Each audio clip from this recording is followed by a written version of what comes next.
The eighth witness will inform us as briefly as possible about idyllicism, the doctrine of the idyll, as both an urban and an urban critical genre. Idyllicism is the metaphysics of the vacation. Vacation originally meant the right or privilege to take one's leave from social ties and obligations. Historically, idyllicism arose in the Magna Graecia.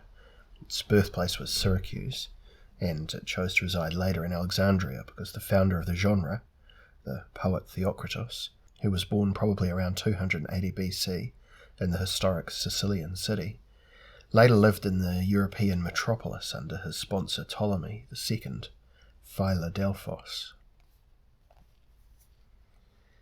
As a citizen of the two Greek worlds, Theocritus knew how to address city dwellers who were tired of the city. He was the inventor of the postcard, the idyllion, or idyll, the little picture that people sent from Sicily to friends and relations in the city, and later from Arcadia, Ireland, and the Algarve as well. Idylls are verbal postcards. They show the eternal sunset in the south over hills where eternally fresh springs bubble under eternally shady trees. The heathens are the simple people of Sicily, the bucoloi, actually cowherds that the bucolics of a later age made into shepherds, because sheep on postcards convey better than cows the impression of harmlessness and peaceful authenticity. Theocritus's great invention forced all the better European cities to set up idyll kiosks and idyll post offices where the innumerable greetings from the simple life could be posted. All modern travel agencies are successors to the Attic idyll kiosks.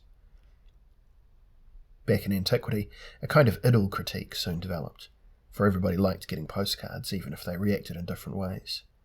They could look at them and enjoy the kitsch and see through them, and look down on the kitsch and enjoy that. The result was that clever people were soon swarming around the villas, explaining to their familiares why they thought some of the little pictures were not as authentic as others. The Greco-Roman practice of sending postcards also had a very practical, serious aspect. It confirmed the rich city dweller's opinion that to be a human being in the full sense of the term, apart from a city residence, one had to have a house in the postcard, where one could return to being like the farmers and shepherds.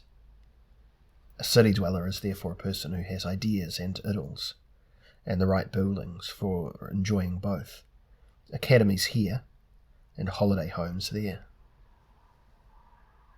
The ancient wish to own land, without which it is impossible to imagine the centuries of Roman culture, was just the result of political idyllicism taken to its ultimate conclusion, regardless of whether we are talking about a bourgeois Tusculum or an imperial Tivoli. This was taken to such an extreme in Virgil's work that a poet declared the idyll internally to the city's inhabitants in rather the same way that war was declared it to external enemies. Ernst Bloch used the term militant pastoral to refer to the nationalist blood and soil cult of the land in Germany in the 1920s. And with this in mind we read Virgil's grandiosely vague fourth eclogue from his pastoral poems with different mixed feelings. The most powerful idyll proclaims Rome's aspiration to total vacations in an intact world that has returned. Unbidden, the goats will bring home their udders swollen with milk, and the cattle will not fear huge lions. The serpent too will perish, and perish will the plant that hides its poison. A Syrian spice will spring up on every soil. But as soon as you can read of the glories of heroes and your father's deeds, and can know what valour is, slowly will the plains yellow with the waving corn. On wild brambles the purple grape will hang, and the stubborn oak distill dewy honey.